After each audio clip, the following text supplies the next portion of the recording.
unless you're paying for a climbing coach right now, it's likely that you'll make at least one of these climbing mistakes, which can prevent you from being able to climb harder routes. Plus, it makes you more dependent on that other body strength. So today we're gonna fix those mistakes so you don't make them anymore. The first one is related to a drop knee. A lot of times we just see kind of people like tuck their knee in. But for an appropriate drop knee, we actually want to get our hips all the way in, which requires us to get the heel all the way up. Just a safe warning right here. If you're doing a lot of drop knees, getting that heel up is also good for the health of your knee, because this is a pretty rough on your knee. If you don't pop that heel up, it can actually blow out your knee. So that's the one thing to consider. The other thing that we see a lot of times with drop knees is people will be doing the drop knee while holding their arms up. And yeah, it might get them to the next move a little bit easier, but this is pretty exhausting. So if you need to, squat even lower to get that move in. That way you're utilizing your lower body more. This is one of the first minor tweaks in this mistake that's going to make a big difference with how hard you can climb. Let's pretend you have to dead point this right move. Other people will keep their arms straight, and because they're keeping their arms straight, they often pull off the wall.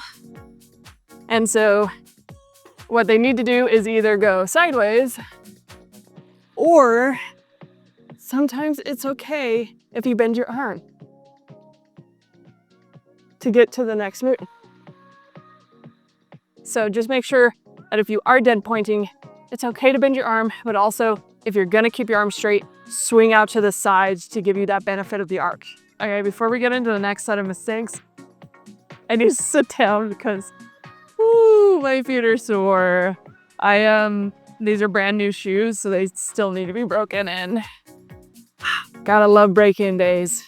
Hopefully I can make it through the entire session without getting blisters or something like that. I often see this mistake with flagging as well. The back flag, for example, a lot of times the person will have their hips hang off away from the wall, making it like they can do a lot of smaller moves, but to get a big move, it kind of pushes them off of the wall. Instead, we want to suck our hip in. So, sucking the hip in a little bit more makes that move a lot easier, utilizes that lower back more, much more powerful. But there's one other thing that I see a lot with the flag that I want to talk about, and that's the counterbalance. So most often with the outside flag, I see people who have their foot, the counterbalance leg is either bent or it's kind of low.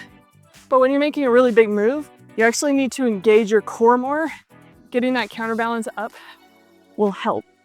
So this, for example, is better suited for bigger moves compared to this.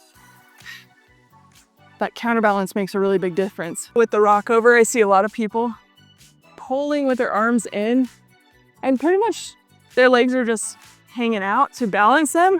Instead, with the rockover, we want most of the movement with our feet. So we're gonna push with our back leg, pull with our front leg, and that brings us to the next hold. Rather easy. This next one is a little bit more fundamental, so I'm putting you on kind of a ladder of a route to really demonstrate it, and honestly, it's gonna still be hard to understand. But let's say I wanted to do right hand up to that one. Because of my foot placement right here, I kind of have to swing to it. It's kind of a pain in the butt. In comparison, if I put my right foot higher, I can actually leverage it and actually use my leg to get up.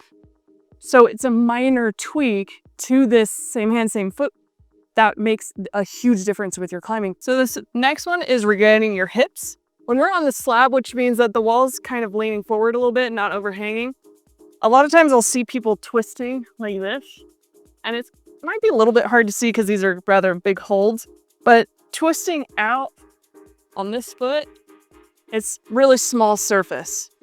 We kind of want it to be a little bit more control in this space. So we're gonna keep our hips into the wall.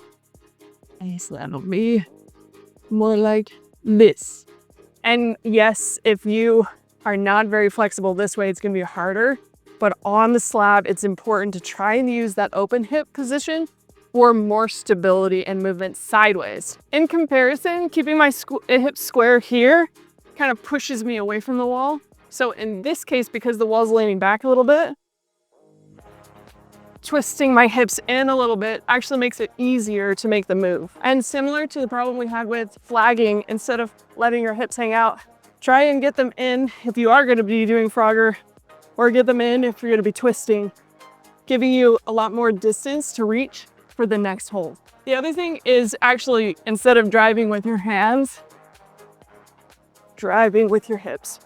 That's kind of a weird route to show it on, but it's the same thing in dynos, whether you're flagging, it doesn't matter. You want to move your hips first, which is similar to this one where I see a lot of people who have all their weight pretty much on their back foot and they're trying to move over and I like literally can't reach it. So you're going to want to transfer your weight into the foot that you need to weight so you can actually let go of this foot and move on to the next position. What is the one body position that you feel like a minor tweak has made a huge difference in your climbing?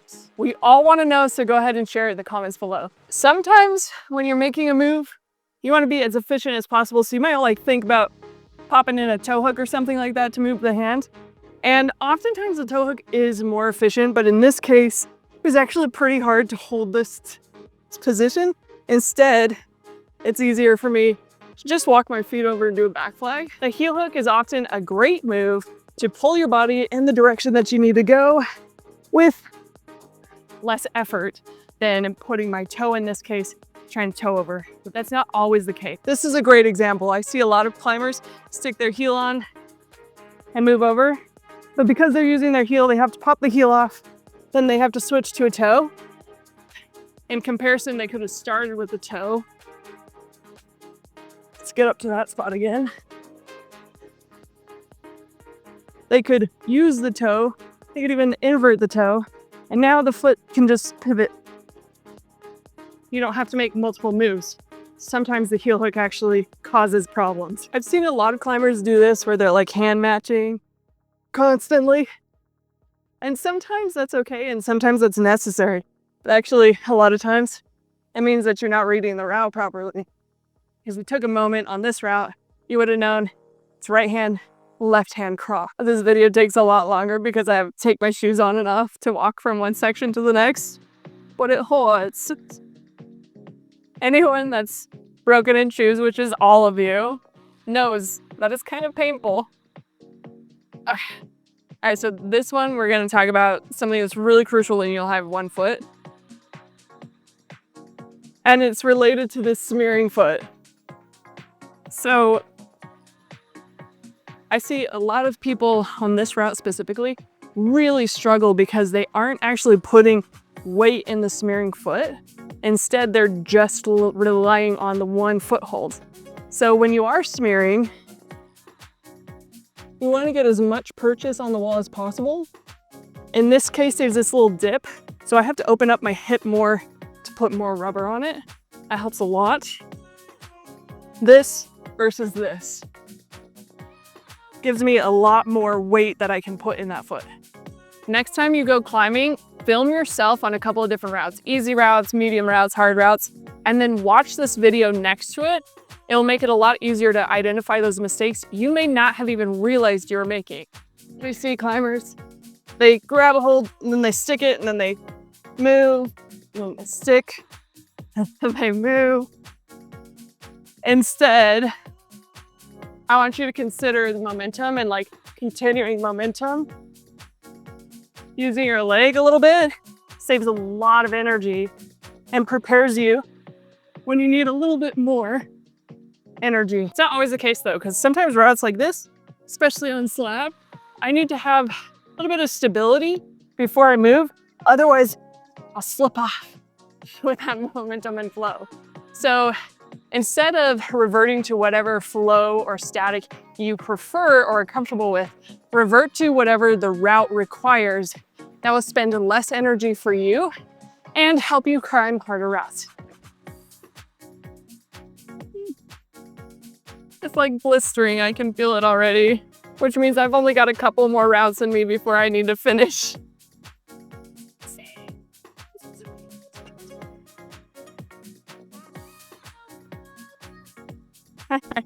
This is one that I've struggled with, this mistake I've struggled with since the beginning of my climbing, and I still struggle with it. So that is like with the awareness, I'm still struggling, okay? And that's related to how you climb routes. I am primarily a static climber, so I will do everything I can to make the moves static, whereas sometimes being a little bit more dynamic, maybe even like a little bit stronger, is an important part. Pretty confident I can't make this.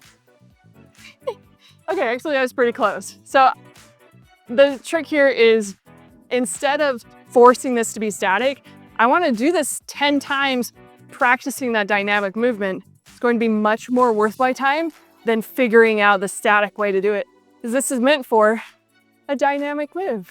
Okay, I think my feet are blister free, so we're good there. If you're making any of these mistakes, it's definitely going to hold you back from progressing in your climbing.